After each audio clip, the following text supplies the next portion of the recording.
notamment en plus dans cette collection, cette magnifique collection Faction, dont l'éditrice historique se trouve là-bas, cachée au fond de la salle.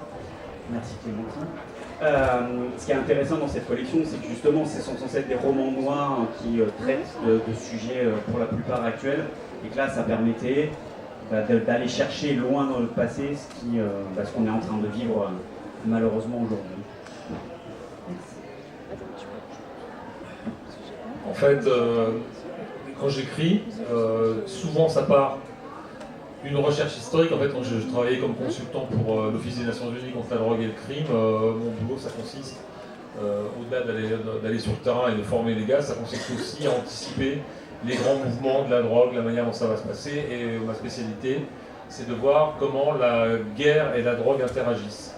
Et il y a de cela quelques années, j'ai travaillé sur cette zone, qui est donc la zone de l'Indochine, et en allant un peu plus loin, donc la partie anglaise, qui était donc la Birmanie, une partie qui était indépendante, qui était le Siam, qui est devenue la Thaïlande, de voir en fait comment s'est créé ce triangle d'or qu'on a connu pendant 30 ans et qui est en train de redevenir une zone de production très intensive d'une drogue qui s'appelle la méthamphétamine. Et quand j'ai travaillé, en fait, j'ai découvert tout un panel assez extraordinaire de personnages incroyables. Et c'était absolument impossible que je n'en profite pas, parce que l'histoire a souvent cette spécificité de nous offrir des récits qu'on n'aurait jamais pu imaginer. En fait, je ne pense pas avoir l'imagination suffisante pour inventer ce que l'histoire a mis à mon service dans le cadre de l'écriture de ces romans que j'écris sur le Triangle d'Or. Et voilà, et quand j'ai découvert ce personnage, moi j'aime les personnages iconoclastes, les personnages qui brisent les codes, et il y en a toujours eu. Il ne faut pas croire que maintenant, en fait, on a une espèce on va dire de monopole, pardon, un monopole on va dire de la rébellion contre la gouvernance, de la rébellion contre les élites et les classes dirigeantes. Il y a déjà eu des personnages comme Olive Yang qui se sont rebellés contre leurs conditions et ce qu'on leur a signé. Dans mon premier roman, il y a déjà une femme de cette trilogie, il y a déjà une femme qui se rebelle contre le destin qu'on a décidé pour elle, et là il y en a une seconde, et ce destin-là, il est juste incroyable. C'est une femme qui brise tous les codes, quoi. Donc moi j'avais envie de la montrer, de la mettre en lumière. Elle est morte il n'y a pas très longtemps, je crois qu'elle est morte en 2017. Et voilà, c'est un personnage qui mérite d'être reconnu, et surtout qui a été effacé dans l'histoire parce qu'elle était une femme. Il faut savoir qu'en fait, on retient des seigneurs de la drogue, un certain nombre de grands seigneurs comme Kunsa et Lo Sing Han, et en fait, la première et la créatrice de ce mouvement, les grands seigneurs trafiquants, en fait, c'était Olive Yang. Mais on l'a oublié parce que l'histoire est racontée par les hommes. Rien à voir. Moi, je voulais parler de, en fait, comment, à quel âge auquel on se trouve, subsistent en nous ceux et celles qu'on était à 16 ans, à 17 ans, sur des âges qui sont tellement forts et qui sont tellement dans l'exaltation. Mes personnages, c'est des exaltés, ils réfléchissent beaucoup, ils pensent beaucoup, ils ressentent beaucoup, et à 18 ans, que fait la mort quand elle frappe comme ça, à un moment donné où on est propulsé vers la vie et où il n'y a pas la place à ça. Comment on vit derrière, donc il fallait forcément que ça puisse être évoqué. Voilà, on prenait aujourd'hui, le livre il est daté en 2017, puisque c'est l'année où je l'ai écrit, et 25 ans avant, c'était 89, 90, 92. Et puis c'était le rock, et le rock à cette année-là, j'en prends pour témoin les Ramones à côté, il était foisonnant, quoi. Voilà. Mais le postulat de base c'était ça. Et du coup, moi je me suis basée sur la jeunesse que j'ai connue, et mes 18 ans, c'était 92, voilà. Je retourne à rien. Une question qui est assez facile en fait, à vous poser, c'est facile à y poser, pas forcément facile à répondre, qui est comment vous avez réussi dans vos romans à nous faire revivre en fait à cette époque-là, alors qu'il peut paraître très lointaine pour Chrysostome, un peu moins pour Laurent, très proche pour Sabine, mais en fait 90 c'est quand même, quand on dit c'est quand même assez loin quand même, on a perdu aussi des réflexes de cette époque-là. Et comment vous réussissez à nous faire sentir parce que quand on lit ton roman, on a l'impression de se balader sur le Parthénon avec le soleil. Quand on lit le roman de Guillaume, on est tout de suite dans la jungle, on sent la moiteur de la jungle, on sent les moustiques, on sent le danger. Et quand on lit ton livre, eh ben, la musique résonne et on est tout de suite replongé dans cette époque-là. Comment vous réussissez à nous plonger, à nous captiver, à nous amener là-dedans et on est véritablement pris. On va faire ma temporalité. Oui. On va remonter le temps. Voilà, exactement. Ah bah non, mais c'est tranquille. Hein. 90, bah déjà tu t'expliques que le droit à l'oubli, il est très simple, on se quitte, on se retrouve pas, on s'envoie des lettres déjà, voilà. Dark, tu poses ça, tu as mis cette temporalité et tu parlais de musique, oui, mais elle va pas forcément parler à tout le monde, mais il y a des petits détails comme ça, où on se dit, ah, c'était il y a 25-30 ans, c'est pas si loin, mais il y a eu tellement de balayage, bah oui, les réseaux sociaux. Le rapport qu'on a au monde, à la consommation, j'ai tout un paragraphe justement qui est sur la société de consommation, le fait qu'on peut tout avoir, que finalement on n'arrive à plus rien désirer, et c'est là je pense qu'on sent le gap. Voilà.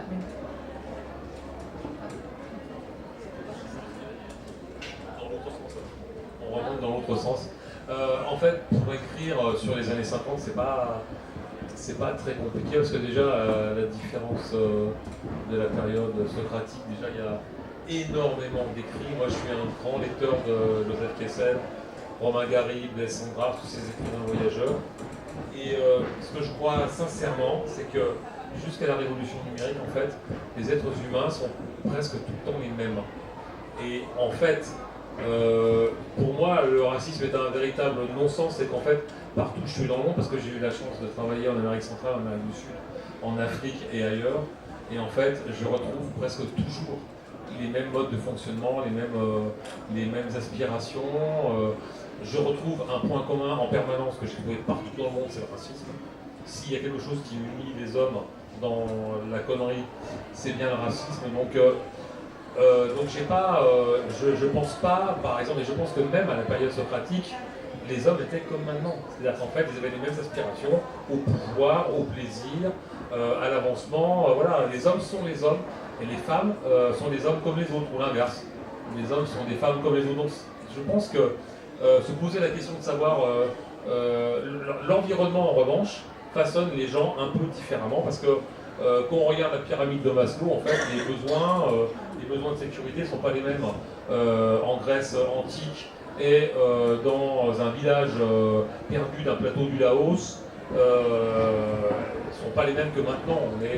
Pour l'instant, on est dans un monde encore à peu près sécurisé, je ne sais pas combien de temps ça va durer.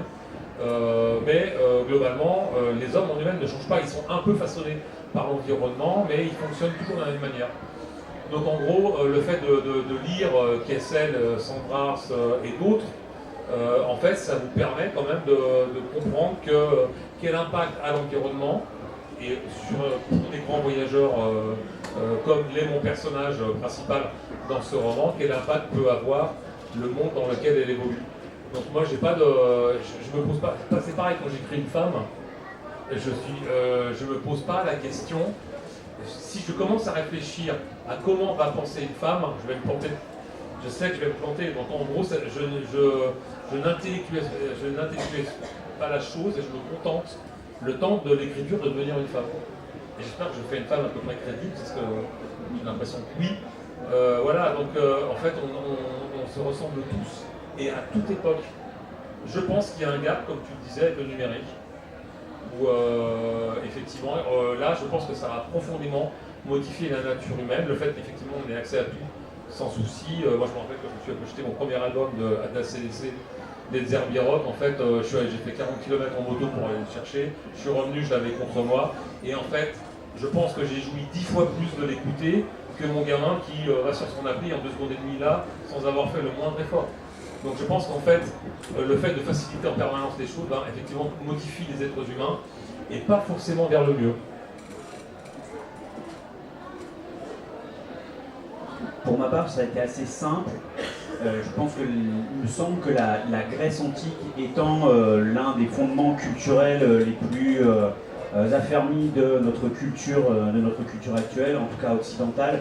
On a tous et toutes plus ou moins des représentations de ce que c'était que la vie à Athènes à cette époque-là, ou en tout cas on en a quelques détails, ne serait-ce que parce qu'on a étudié au collège. Donc il a suffi, c'est un point sur lequel on a pas mal travaillé justement avec mon éditrice quand on a réécrit le texte. J'avais posé énormément de détails sur les détails vestimentaires, culinaires, etc., avec force termes grecs. Et elle m'a dit, c'est pas la peine d'en rajouter autant, au bout du compte, tu mets 2-3 mots en grec, on comprend très bien de quoi il est question. Et comme de toute façon on a déjà ces représentations-là, culturelles et mythologiques, on y revient assez facilement.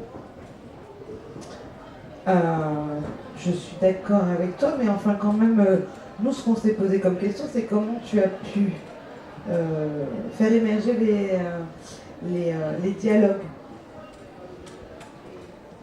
Alors je ne le dirai pas trop fort ici et vous ne les répéterez pas trop, mais il se trouve que Platon avait déjà fait un gros boulot pour moi, et donc il m'a suffi d'aller chercher parmi ces textes. Non, j'exagère un peu, mais il se trouve qu'effectivement il y a des scènes qu'on trouve dans les dialogues de Platon, que j'ai réutilisées, réécrites à ma sauce, réinventées, etc. Mais comme ce texte, de toute façon, comme je le disais tout à l'heure, a une résonance contemporaine extrêmement forte, j'ai même pas eu à me poser la question de savoir comment parler les Grecs. C'est-à-dire si j'avais fait, comme le disait Laurent, si j'avais tenté de me mettre à la place d'un Grec du IVe siècle avant notre ère, j'y serais pas parvenu, et donc ça sonnerait faux. Je crois qu'il n'y a rien de pire que d'essayer de faire semblant de se mettre à la place de... On le fait, et je pense que c'est pour ça que ça sonne juste. Donc c'est vraiment un travail de réécriture. Non, c'est un vrai travail d'écriture. C'est-à-dire que ce que j'ai voulu faire, pour le coup, ce que j'ai voulu faire dans ce texte-là, c'est mêler à la fois les détails historiques qui nous sont parvenus par le biais de Platon, d'Aristophane, de Xénophon autour de Socrate, et venir y mêler des éléments fictifs. Et arriver à faire en sorte que ce soit tellement flou qu'un lectrice ou un lecteur qui ne connaisse pas l'histoire de Socrate ou qui en ait une vague idée se pose la question de savoir ce qui est vrai et ou pas dans cette histoire. Alors pour toi Sabine, tu as choisi de faire un roman choral, ce qu'on appelle... donc on a chaque... Alors c'est pas vraiment construit comme des chapitres, mais... à chaque gros paragraphe, on a la voix d'un des personnages. Et moi, je l'ai lu comme un souvenir, comme si tu écrivais un souvenir. Et donc, je voulais savoir si c'était autobiographique. Et donc, comment tu t'y es pris? Je pense que tout ce temps qu'on est, quand on écrit, on y met du nous. Comme j'ai expliqué, je voulais travailler sur un thème que j'avais éprouvé. Et après, chaque personnage, je l'ai construit avec des petits bouts de moi, qui vont résonner chez l'un, un petit peu chez l'autre, et puis après, ils se sont étoffés en existant par eux-mêmes. J'ai déjà oublié la question. La question, c'était est-ce que c'était autobiographique? Ah, ok, d'accord. Mais je vais rebondir vite fait. Ouais. Donc du coup, ça veut dire que si c'est autobiographique, c'est pas forcément des copains. Ah non. C'est un bout de toi à chaque fois. C'est ça. Quand même aussi différent au niveau d'écriture. C'est ça. C'est un peu des petits bouts de soi qui vont grandir et exister par eux-mêmes en des projections. Ouais. Et après qui t'échappent complètement. En fait, voilà, le personnage, mais tu l'as bien dit, et c'était joliment exprimé. Le fait de lire un souvenir, c'est très très beau comme phrase, on redit. Mais c'est ça en fait. Et le souvenir qui subsiste en chacun et qui est porté sur 10 ans, 20 ans, 30 ans, qui se confronte après à la réalité. Et le choix de mettre un morceau de musique, enfin, c'est pas un morceau de musique, c'est la sortie d'un album rock. Alors oui, c'est un groupe de musiciens de rock, les 4 copains en question au début du livre. Mais est-ce que toi, ça avait un impact dans ta vie à cette époque-là? Le rock, parce qu'il y avait d'autres styles de musique, par exemple. Ah ouais, oh là là, c'est en intraveineuse, quoi. Ah oui, oula, la littérature, je l'entends. Elle a une mélodie. Donc je travaille les mots comme un musicien. Voilà. Donc c'était un livre qui allait s'écouter. Et après, le fait de figer avec la sortie d'un album, c'était juste pour éviter que je parte dans tous les sens. Donc je m'étais dit, ok, tu prends 89-92, il y a eu tellement de sorties, tes souvenirs, ils vont se faire en fonction de quand tel EP, tel titre est arrivé. Voilà, c'était une contrainte d'écriture. Si je peux me permettre de donner une petite astuce, on est plusieurs à l'avoir fait, c'est de lire le livre avec les titres des albums en arrière-plan. Moi je l'ai fait, c'est un exercice qui est très intéressant à faire. Tu commences ton chapitre, tu écoutes un petit bout, tu écoutes avec la musique, et après tu lis le paragraphe. Je trouve que c'est vraiment sympa à faire. Moi j'avais une question pour Laurent. Quand on lit ton livre, du début à la fin, moi j'étais marqué par le côté extrêmement visuel, voire cinématographique de ton livre. C'est-à-dire qu'on a l'impression que l'histoire, on pourrait presque mettre les images. Quoi. Comment tu arrives à nous amener là-dedans et à faire en sorte que donc on puisse vraiment voir véritablement la scène comme si les gens étaient en train de la jouer. Quoi. Alors je fais toujours attention quand je réponds à cette question parce que parce que je suis scénariste également, ça pourrait donner l'impression qu'on lit un roman au style avec des didascalies, avec voilà. Moi je travaille j'ai besoin de travailler le style, sans doute parce qu'en fait comme je viens pas du milieu des lettres, je dois probablement avoir une sorte de complexe vis-à-vis de ça, et donc j'ai besoin en permanence d'avoir un texte qui est travaillé. Moi, c'est hyper important. Mais la raison pour laquelle, en fait, mes romans donnent cette impression cinématographique, elle est très simple. C'est qu'en fait, il n'y a pas de, je sais pas comment expliquer, il n'y a pas de lien entre les séquences que je donne à voir à travers des chapitres, et qu'en fait, c'est leur adjonction les uns derrière les autres qui va créer l'histoire. C'est-à-dire que je ne vais pas, par exemple, raconter qu'entre le chapitre 2 et le chapitre 3, il s'est passé ça, ils se sont levés, machin. Et donc, en gros, je rentre à chaque fois directement dans la scène. Je ne vais pas dire la séquence, parce que pour moi, c'est vraiment du roman et c'est pas du scénario. Et le fait qu'il n'y ait pas de partie où je fasse la jonction entre deux séquences, et qu'en fait, on doit les comprendre les unes derrière les autres, et ben en fait, ça donne effectivement ce sentiment cinématographique. Parce que je ne dis pas, ils se sont levés, ils sont allés là, il a fait ci, il a fait ça. Donc en gros, je laisse le lecteur faire le travail, en fait. Comprendre ce qui s'est passé entre les deux. Et pour moi, c'est d'autant plus important, c'est qu'en fait, un livre, c'est avant toute chose, et je déteste les livres qui me prennent par la main et qui m'imposent en permanence. Moi, j'ai besoin de laisser de la place au lecteur. Pour moi, un roman, c'est une coopération entre celui qui écrit et celui qui lit. Et c'est la raison pour laquelle, par exemple, dans certaines séquences de violence, dans des romans que j'ai écrits auparavant, qui parlaient par exemple de la guerre des diamants en Sierra Leone, j'étais très surpris parce qu'en fait, moins j'en disais, moins il y avait d'hémoglobine et plus c'était dur pour les lecteurs, parce qu'en fait, ils font le travail de reconstitution, et d'une certaine façon, je ne peux pas faire mieux que vous. Donc mon bouquin, moi, il doit être bien écrit, il doit être clair, il vous décompte ce qui se passe, mais en même temps, vous avez une partie du boulot à faire. Voilà, c'est pour ça que ça donne ce sentiment, c'est pas un découpage, parce que c'est un vrai roman, mais en revanche, je vous sollicite un peu dans la lecture. Une petite dernière question à Chrysostome. Tu l'as un peu anticipé, ce que je voulais te poser comme question. Tu as très bien dit que l'écriture, et pas la réécriture de cette histoire, avait des résonances avec l'époque actuelle, et j'en suis bien d'accord. Mais moi aussi, j'aime beaucoup cette collection Faction des éditions Inuit. Cette collection s'adresse à des grands ados. Et du coup, ma question c'était qu'est-ce que tu provoqué chez un lecteur contemporain, notamment chez un jeune lecteur contemporain?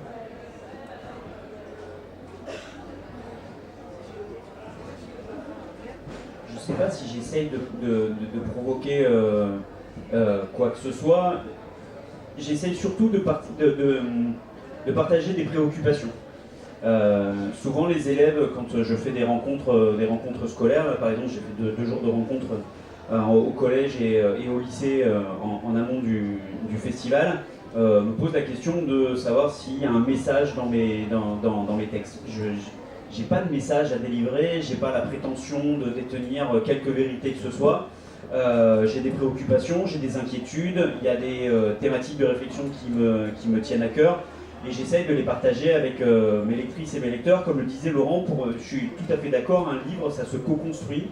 On propose un texte, une histoire, une intrigue et après c'est à vous de vous en saisir. Et je suis toujours très étonné de voir les retours qu'on peut avoir sur les textes, de voir les références qu'on n'y a jamais mises et que les lectrices et les lecteurs y trouvent les points de réflexion qui viennent apporter, compléter. Donc voilà, je propose, en tout cas j'essaie de proposer des thématiques, de mettre en avant des points d'inquiétude, de réflexion, et puis après, c'est là que le dialogue commence, quoi. Merci beaucoup. Est-ce qu'il y a des questions dans le public pour nos auteurs? Écoutez, on vous remercie. Vous pourrez les retrouver sur leur table de dédicace et continuer à discuter avec eux. En tout cas, moi, ce que je souhaite leur dire, c'est que lisez leurs livres, on voyage et dans le temps et dans l'espace. Et c'est très agréable et ça n'a rien à voir pourtant, leur thème. Mais ils ont chacun bien leur patte. 3 beaux livres. 3 beaux. Merci.